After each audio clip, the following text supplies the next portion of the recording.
ابتدا ہے رب کائنات کے نام سے جو ہم سب کا خالق اور مالک ہے۔ آج کی ہماری ویڈیو آدم سے ابراہیم تک خدا کا ساتھ۔ ابتدا ایک سوال، ایک سفر۔ جب کائنات کی خاموشی میں پہلی بار روشنی چمکی تو ایک سوال گونجا، میں کون ہوں؟ یہ سوال صرف انسان کا نہیں بلکہ اس روح کا ہے جو پکار پکار کر اپنے خالق کو ڈھونڈتی ہے۔ یہ کہانی صرف تاریخ نہیں، ایک ایسا مقدس سفر ہے جو زمین کے پہلے انسان سے شروع ہو کر وفا، گناہ، توبہ اور خدا کی محبت کے رنگوں میں ڈلتا جاتا ہے۔ یہ سفر ہے آدم کی معصومیت سے ابراہیم کے امتحان تک، جہاں انسان بار بار گرتا ہے مگر خدا ہر بار اسے تھام دیتا ہے۔ آئیں اس سفر کی گہرائیوں میں جھانکتے ہیں، جہاں روشنی گناہ پر غالب آتی ہے، وفا امتحان سے گزر کر نکھرتی ہے اور خدا کبھی بھی انسان کا ہاتھ نہیں چھوڑتا۔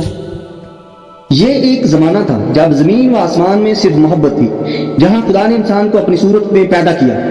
آدم و حوا باغ-عدن میں معصوم تھے، بے خبر گناہ کی قیمت سے، مگر ایک لمحے کی نافرمانی نے دنیا میں گناہ اور موت کا دروازہ کھول دیا۔ یہ پہلا درد تھا، پہلا زخم، جب انسان کی آزادی نے اسے گناہ کے بوجھ تلے دبا دیا۔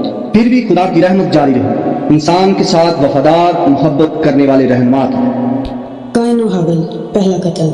آدم اور حوا کے بیٹوں میں پہلی بار نفرت نے جنم لیا۔ قائن نے حابل کو مار کر انسانیت کے دل میں ظلمت کی پہلی کرن روشن کی۔ یہ واقعہ نہ صرف بھائی کے خون کی ہلاکت تھی بلکہ انسانیت کی گمراہی اور ظلمت کا آغاز بھی تھا، مگر خدا نے پھر بھی رحم کا ہاتھ بڑھایا، اصلاح کی راہ دکھائی اور انسان کو اپنی محبت سے کبھی نہ چھوڑا۔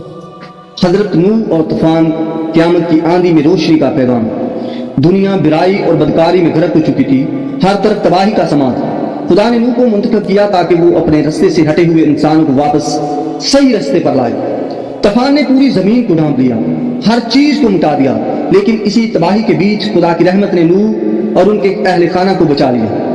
یہ کہانی ہمیں سکھاتی ہے کہ چاہے زندگی میں کتنی مشکل اور تاریکی کیوں نہ آئے، خدا کی روشنی ہمیشہ نئی امید دیتی ہے۔ تباہی کے بعد نیا آغاز ممکن ہے اور خدا کے وعدے کبھی ناکام نہیں ہوتے۔ بابل کا مینار، انسان کا غرور اور خدا کی ڈانس۔ جب انسان نے اپنی طاقت پر فخر کیا اور آسمان تک پہنچنے کا سوچا، بابل کا مینار بنا کر اپنی عظمت ظاہر کی، مگر خدا نے ان کے الفاظ کو الجھا دیا، ان کے راستے کو تقسیم کر دیا۔ یہ کہانی ہمیں یاد دلاتی ہے کہ غرور کا انجام ہمیشہ شکست ہوتا ہے اور خدا کی حکمت سے کوئی بچ نہیں سکتا۔ انسان کا سب سے بڑا امتحان ہے عاجزی اور خدا کی رضا کو پہچاننا۔ بلاہٹ کی صدا۔ ابراہیم کی زندگی میں خدا کی بلاہٹ ایک گہرا زخم بن کر آئی، ایسا امتحان جس نے اس کے دل کو چیر دیا مگر اس کے ایمان کو کمزور نہ کیا۔ اکیلے پن کی گہری راتوں میں وہ خاموشی سے خدا کی آواز سنتا رہا، جس میں محبت بھی تھی اور امتحان بھی، درد بھی اور امید بھی۔ ابراہیم ایمان کا درد، دل پر بوجھ سا، آنکھوں میں بے بسی کی سمندر، ہر سوال کا جواب اس کی روح کو جوڑتا، مگر اس نے ہار نہ مانی، ایمان کے چراغ کو بجھنے نہیں دیا۔ چاہے راہیں دشوار تھی اور تنہا تھا، ہر قدم پر خدا کا ساتھ محسوس کیا جو اس کے دل کا سہارا بنا۔ خدا کی محبت کی چپ، ایک خاموش محبت جو الفاظ سے پرے ہے لیکن دل میں گونجتی ہے۔ ہر دکھ، ہر کرب میں وہی سکون تھا جو صرف خدا کی محبت دے سکتی ہے۔ یہ محبت کوئی دکھاوے کی نہیں، نہ الفاظ کی بازی، بلکہ وہ چپ ہے جو دلوں کو چیرتی ہے اور ہر امتحان میں امید کی روشنی جلائے رکھتی ہے۔ نوح کا عزم۔ نوح نے اپنے مشن کو پورے صبر اور ایمان کے ساتھ نبھایا۔ اس کی دعا اور لگن ہمیں سکھاتی ہے کہ مشکلات میں ثابت قدمی اور خدا پر اعتماد ہی کامیابی کی کنجی ہے۔ یہ ہمیں یاد دلاتا ہے کہ خدا کا وعدہ ہمیشہ سچا ہوتا ہے اور جو اس پر بھروسہ کرتا ہے کبھی تنہا نہیں ہوتا۔